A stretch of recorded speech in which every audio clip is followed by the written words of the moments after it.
नमस्कार।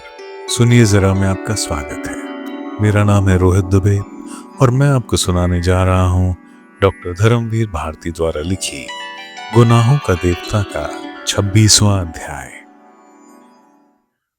चंदर सहसा बहुत शांत हो गया, एक ऐसे भोले बच्चे की तरह जिसने अपराध कम किया, जिससे नुकसान ज्यादा हो गया था और जिस पर डांट बहुत पड़ी थी।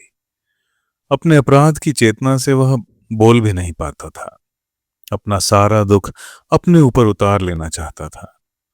वहां एक ऐसा सन्नाटा था जो न किसी को आने के लिए आमंत्रित कर सकता था, न किसी को जाने से रोक सकता था। वह एक ऐसा मैदान था जिस पर बनी सारी पगडंडियां तक मिट गई हों। एक ऐसी डाल थी जिस पर के सारे फूल झड़ गए हों, सारे घोंसले उजड़ गए हों। मन में उसके असीम कुंठा और वेदना थी। ऐसा था कि कोई उसके घाव छू ले तो वह आंसुओं में बिखर पड़े। वह चाहता था वह सबसे क्षमा मांग ले, बिनती से, पम्मी से, सुधा से, और फिर हमेशा के लिए उनकी दुनिया से चला जाए। कितना दुख दिया था उसने सबको। इसी मनस्थिति में एक दिन गेसु ने उसे बुलाया। वह गया। गेसु की अम्मीजान तो सामने आई, पर गेसु ने पर्दे में से ही बातें की। गेसु ने बताया कि सुधा का खत आया है कि वह जल्द ही आएगी गेसु से मिलने। गेसु को बहुत ताज्जुब हुआ कि चंदर के पास कोई खबर क्यों नहीं आई। चंदर जब घर पहुंचा तो कैलाश का एक खत मिला। प्रिय चंदर, बहुत दिन से तुम्हारा कोई खत नहीं आया, न मेरे पास न इनके पास। क्या नाराज हो हम दोनों से?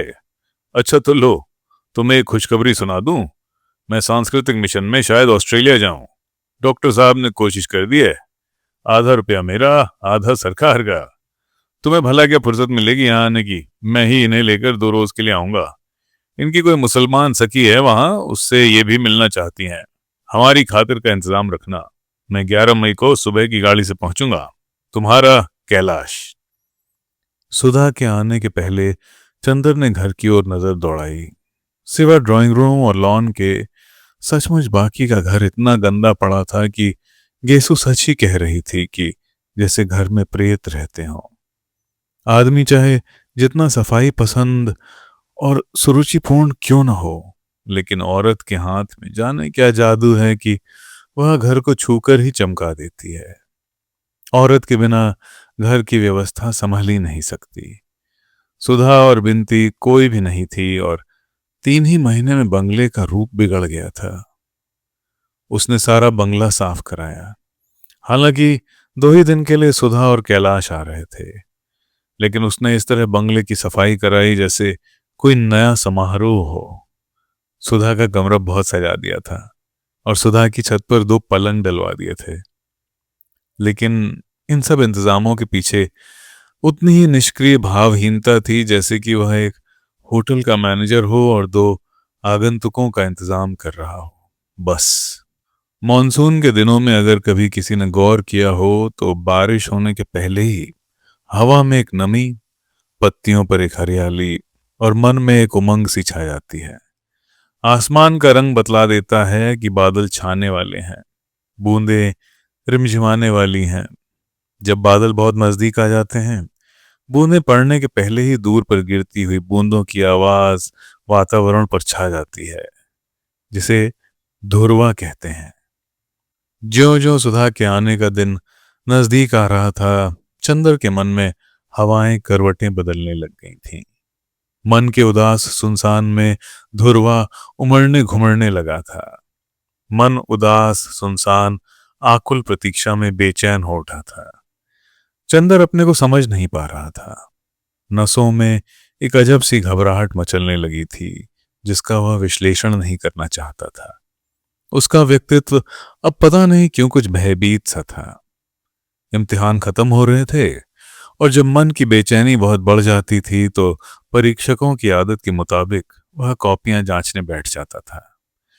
जिस समय परीक्षकों के घर में पारिवारिक कलह हो, मन में अंतर्द्वंद हो या दिमाग में फितूर हो, उस समय उन्हें कॉपियां जांचने से अच्छा शरण स्थल नहीं मिलता। अपने जीवन की परीक्षा में फेल हो जाने की खीज उतारने के लिए लड़कों को फेल करने के अलावा कोई अच्छा रास्ता ही नहीं है। चंदर जब बेहद दुखी होता तो वह कॉपियां जांचता। जिस दिन सुबह सुधा आ रही थी, उस रात को तो चंदर का मन बिल्कुल बेकाबू सा हो गया। लगता था जैसे उसने सोचने विचारने से इनकार कर दिया हो। उस दिन चंदर एक क्षण को भी अकेला न रहकर भीड़ भाड़ में खो जाना चाहता था। सुबह वो गंगा नहाने गया, कार लेकर। कॉलेज से लौटकर दोपहर को अपने एक मित्र के यहाँ चला गया। लौटकर आया तो नहाकर एक किताब की दुकान पर चला गया और शाम होने तक वहीं खड़ा खड़ा किताबें उलटता और खरीदता रहा। वहां उसने बिसरिया का गीत संग्रह देखा, जो बिनती नाम बदल उसने विप्लव नाम से छपवा लिया था और प्रमुख प्रगतिशील कवि बन गया था। उसने वह संग्रह भी खरीद लिया। अब सुधा के आने में मुश्किल से 12 घंटे की देर थी। उसकी तबीयत बहुत घबराने लगी थी और वह बिसरिया के काव्य संग्रह में डूब गया। उन सड़े हुए गीतों में ही अपने को भुलाने की कोशिश करने लगा और अंत में उसने अपने को इतना थका डाला कि 3 बजे का अलार्म लगाकर वह सो गया। सुधा की गाड़ी 4:30 बजे आती थी। जब वह जागा तो रात अपने मखमली पंख पसारे नींद में डूबी हुई दुनिया पर शांति का आशीर्वाद बिखेर रही थी।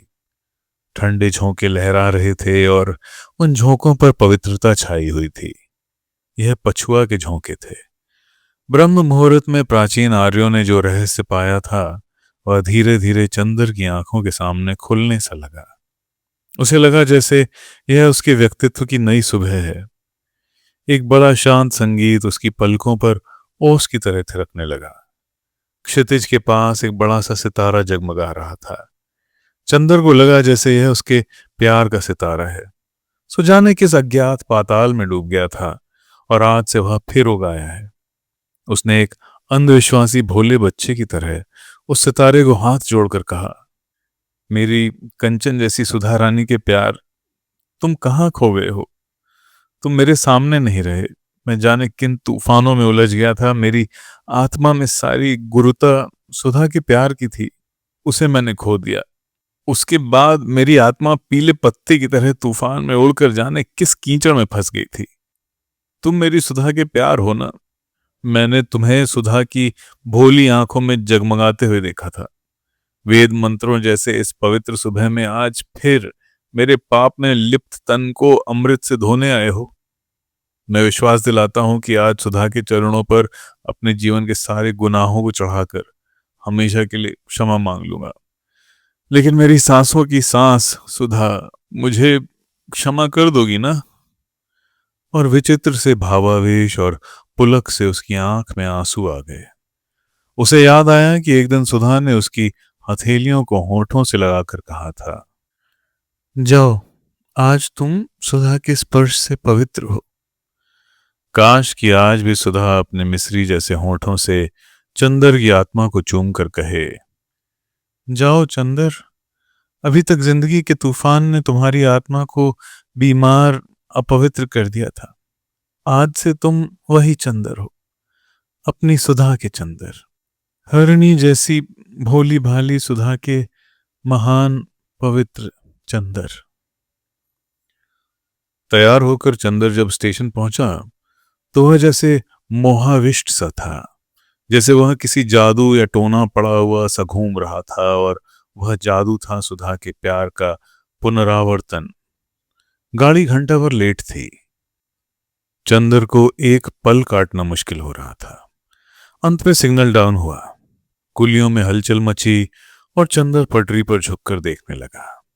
सुबह हो गई थी और इंजन दूर पर एक काले दाग सा दिखाई पड़ रहा था। धीरे धीरे वह दाग बड़ा लगा और लंबी सी हरी पूंछ की तरह लहराती हुई ट्रेन आती दिखाई पड़ी।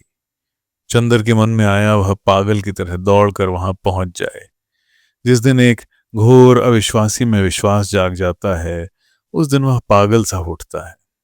उसे लग रहा था जैसे इस गाड़ी में सभी डिब्बे खाली हैं, सिर्फ एक डिब्बे में अकेली सुधा होगी, जो आते ही चंदर को अपनी प्यार भरी निगाहों में समेट लेगी। गाड़ी के प्लेटफॉर्म पर आते ही हलचल बढ़ गई। कुलियों की दौड़ धूप, मुसाफिरों की हड़बड़ी, सामान की उठाधरी से प्लेटफॉर्म भर गया। चंदर पागलों सा इन सब भीड़ को चीरकर डिब्बे देखने लगा। एक दफे पूरी गाड़ी का चक्कर लगा गया। कहीं भी सुधा नहीं दिखाई दी, जैसे आंसू से उसका गला रुंधने लगा। क्या आए नहीं ये लोग, किस्मत कितना व्यंग करती है उससे। आज जब वह किसी के चरणों पर अपनी आत्मा उत्सर्ग कर फिर पवित्र होना चाहता था, तो सुधा ही नहीं आई। उसने एक चक्कर और लगाया और निराश होकर लौट पड़ा। सहसा सेकंड क्लास के एक छोटे से डिब्बे में से कैलाश ने झांक कर कहा, कपूर। चंदर मुड़ा, देखा कि कैलाश झांक रहा है। एक कुली सामान उतार कर खड़ा है। सुधा नहीं है। जैसे किसी ने झोंके से उसके मन का दीप बुझा दिया। सामान बहुत थोड़ा था। वह डिब्बे में चढ़कर बोला, सुधा नहीं आई?" "आई है, देखो ना, कुछ तबीयत खराब हो गई है, जी मितला रहा है।" और उसने बाथरूम की ओर इशारा कर दिया। सुधा बाथरूम में बगल में लोटा रखे सिर झुकाए बैठी थी। "देखो, देखती हो?" कैलाश बोला। "देखो, कपूर आ गया।" सुधा ने देखा और मुश्किल से हाथ जोड़ पाई होगी कि उसे मितली आ गई। कैलाश दौड़ा और उसकी पीठ पर हाथ फेरने लगा और चंदर से बोला, "पंखा लाओ।" चंदर हतप्रभ था।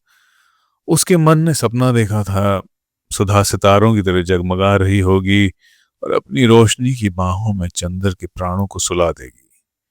जादूगरनी की तरह अपने प्यार के पंखों से चंदर की आत्मा के दाग पोंछ देगी।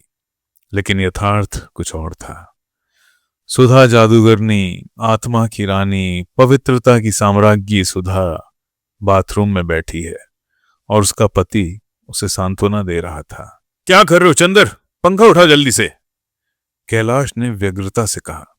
चंदर चौंक उठा और जाकर पंखा झलने लगा। थोड़ी देर बाद मुंह धोकर सुधा उठी और करहाती हुई सी जाकर सीट पर बैठ गई। कैलाश ने एक तकिया पीछे लगा दिया और वह आंख बंद करके लेट गई। चंदर ने अब सुधा को देखा।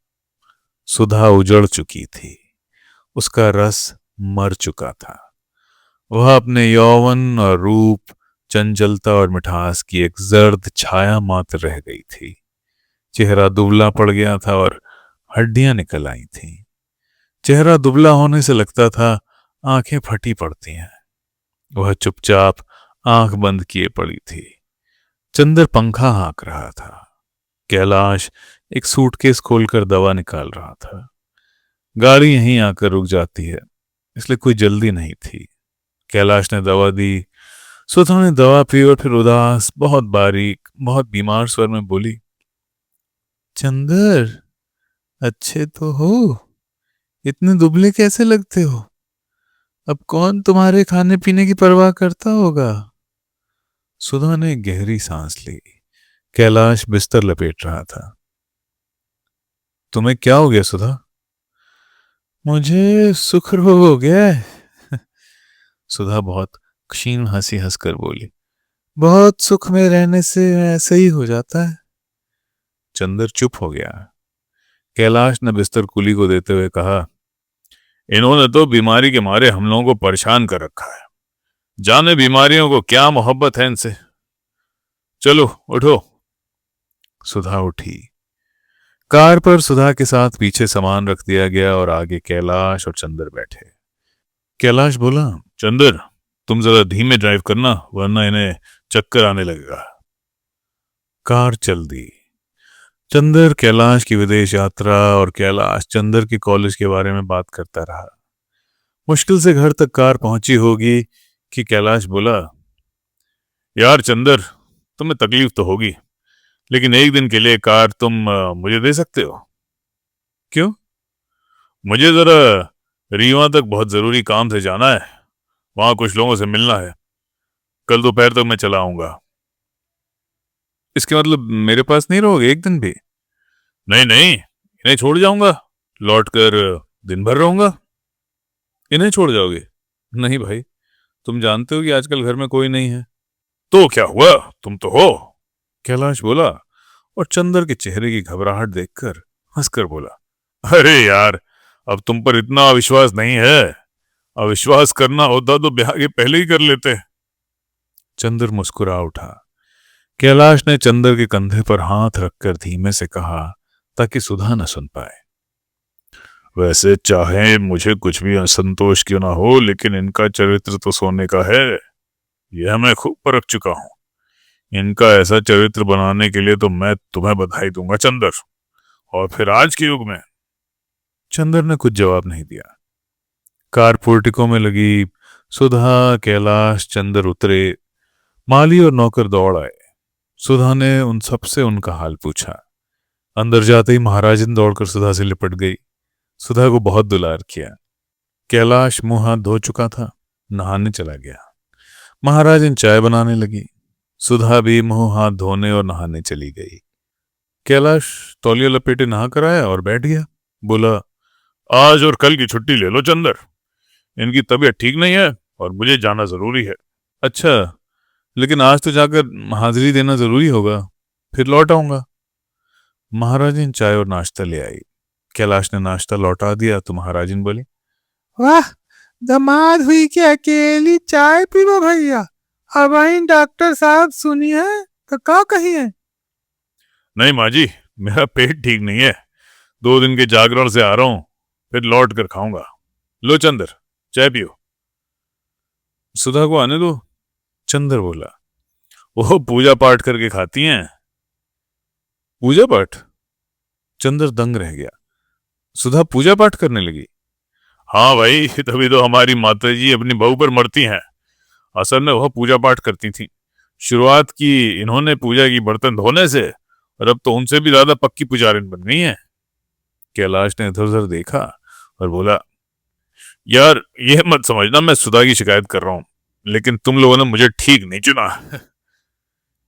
क्यों? चंदर कैलाश के व्यवहार पर मुग्ध था। इन जैसी लड़कियों के लिए तुम कोई कवि या कलाकार या भावुक लड़का ढूंढते तो ठीक था। मेरे जैसा व्यवहारिक और नीरस राजनीतिक इनके उपयुक्त नहीं है। घर भर इनसे बेहद खुश है जब से ये गई हैं। माँ और शंकर भैया दोनों ने मुझे नालायक करार दे दिया है। इन्हीं से पूछकर सब करते हैं, लेकिन मैंने जो सोच रखा था वह मुझे नहीं मिल पाया। क्यों, क्या बात है? चंदर ने पूछा। गलती बताओ तो हम इन्हें समझाएं। नहीं नहीं, देखो गलत मत समझो। मैं ये नहीं कहता कि इनकी गलती है, ये तो गलत चुनाव की बात है। कैलाश बोला, ना इसमें मेरा कसूर ना इनका। मैं चाहता था कोई लड़की जो मेरे साथ राजनीति का काम करती, मेरी सबलता और दुर्बलता दोनों की संगिनी होती, इसीलिए इतनी पढ़ी लिखी लड़की से शादी की। लेकिन इन्हें धर्म और साहित्य से जितनी रुचि है उतनी राजनीति से नहीं, इसीलिए मेरे व्यक्तित्व को ग्रहण भी नहीं कर पाई। वैसे मेरी शारीरिक प्यास को इन्होंने चाहे समर्पण किया हो, वह भी एक बेमनी से। उससे तन की प्यास भले ही बुझ जाती हो कपूर, लेकिन मन तो प्यासा ही रहता है। बुरा न मानना, मैं बहुत स्पष्ट बातें करता हूँ, तुमसे छिपाना क्या।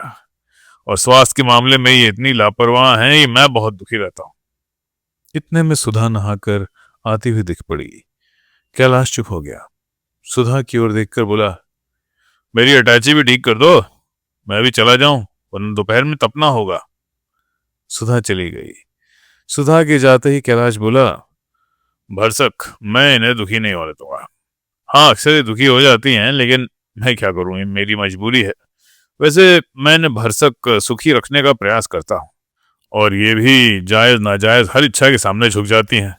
लेकिन इनके दिल में मेरे लिए कोई जगह नहीं है, वो जो एक पत्नी के मन में होती है। लेकिन खैर, जिंदगी चलती जा रही है, अब तो जैसा हो निभाना ही है। इतने में सुधा आई और बोली, देखिए अटैची संवार दी है, आप भी देख लीजिए। कैलाश उठकर चला गया।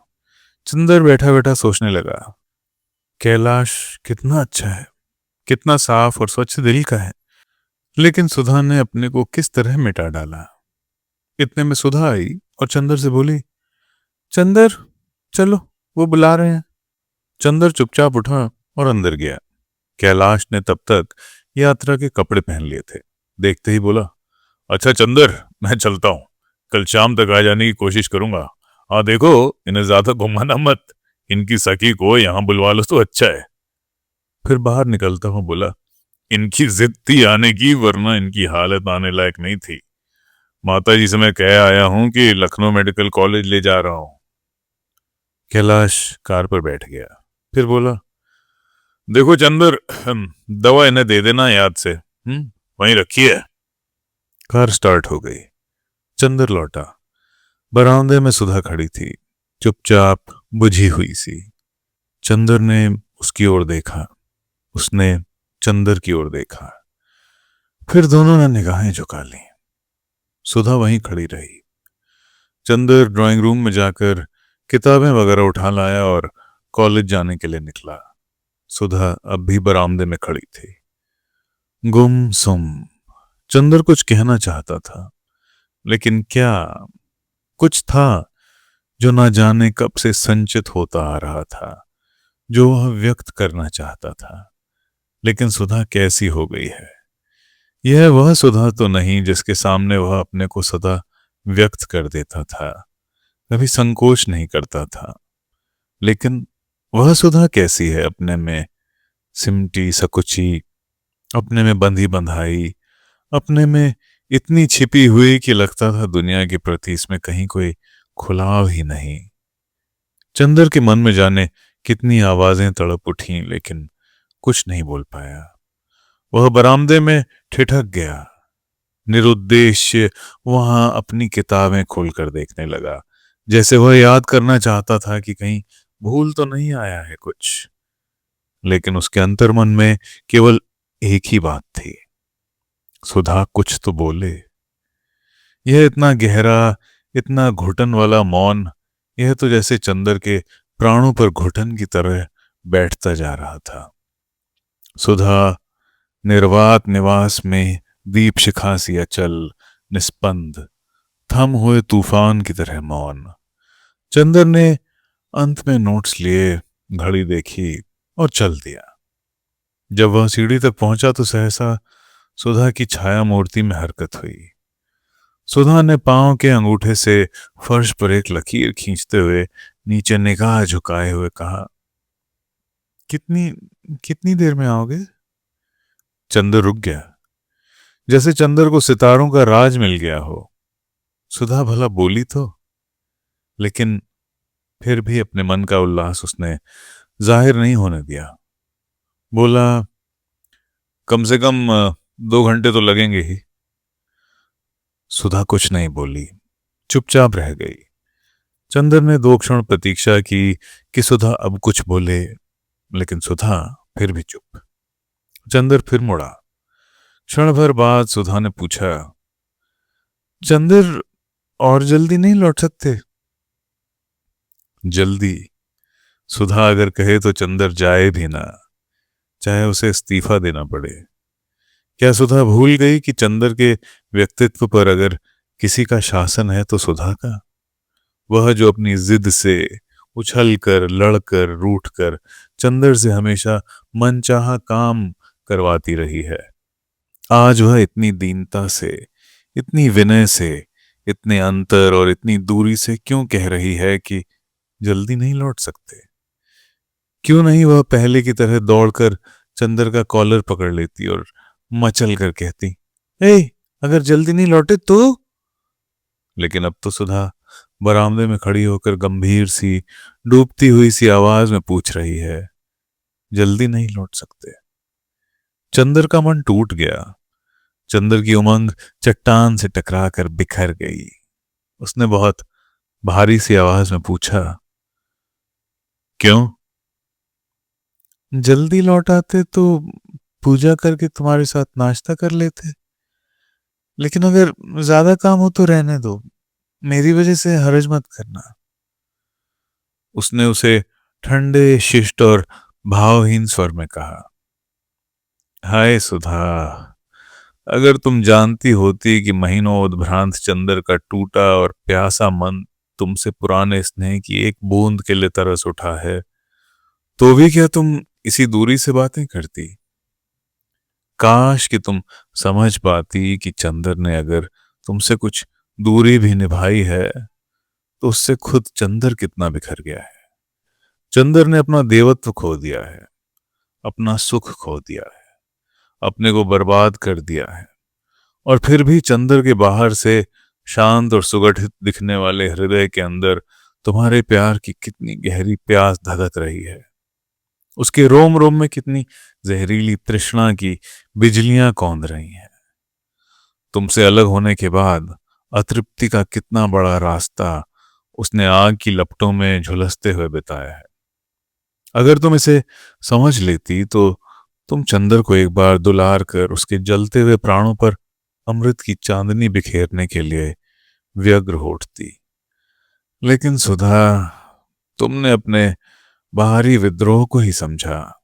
तुमने उस गंभीर प्यार को समझा ही नहीं जो इस बाहरी विद्रोह, इस बाहरी विध्वंस के मूल में पयस्विनी की पावन धारा की तरह बहता जा रहा है। सुधा, अगर तुम एक क्षण के लिए इसे समझ लो, एक क्षण भर के लिए चंदर को पहले की तरह दुलार लो, बहला लो, रूठ लो, मना लो, तो सुधा, चंदर की जलती हुई आत्मा नरक चिताओं में फिर से अपना गौरव पा ले, फिर से अपनी खोई हुई पवित्रता जीत ले, फिर से अपना विस्मृत देवत्व लौटा ले। लेकिन सुधा, तुम बरामदे में चुपचाप खड़ी इस तरह की बातें कर रही हो जैसे चंदर कोई अपरिचित हो। सुधा, यह क्या हो गया है तुम्हें? चंदर, बिनती, पम्मी, सभी की जिंदगी में जो भयंकर तूफान आ गया है, जिसने सभी को झकझोर कर थका डाला है, इसका समाधान सिर्फ तुम्हारे प्यार में था, सिर्फ तुम्हारी आत्मा में था। लेकिन अगर तुमने इनके चरित्रों का अंतर्निहित सत्य न देखकर बाहरी विध्वंस से ही अपने आगे का व्यवहार निश्चित कर लिया, तो कौन इन्हें इस चक्रवात से खींच निकालेगा? क्या ये अभागे इसी चक्रवात में फंसकर चूर हो जाएंगे सुधा? लेकिन सुधा और कुछ नहीं बोली। चंद्र चल दिया। जाकर लगा जैसे कॉलेज के परीक्षा भवन में जाना भी भारी मालूम दे रहा था। वह जल्दी ही भाग आया। हालांकि सुधा के व्यवहार ने उसका मन जैसे तोड़ सा दिया था, लेकिन फिर भी जाने क्यों वह अब आज सुधा को एक प्रकाश व्रत बनकर लपेट लेना चाहता था। तो दोस्तों, ये था गुनाहों का देवता का 26वां अध्याय। लाइक, सब्सक्राइब और शेयर करना मत भूलिएगा। अगला अध्याय हम जल्दी लाएंगे। धन्यवाद।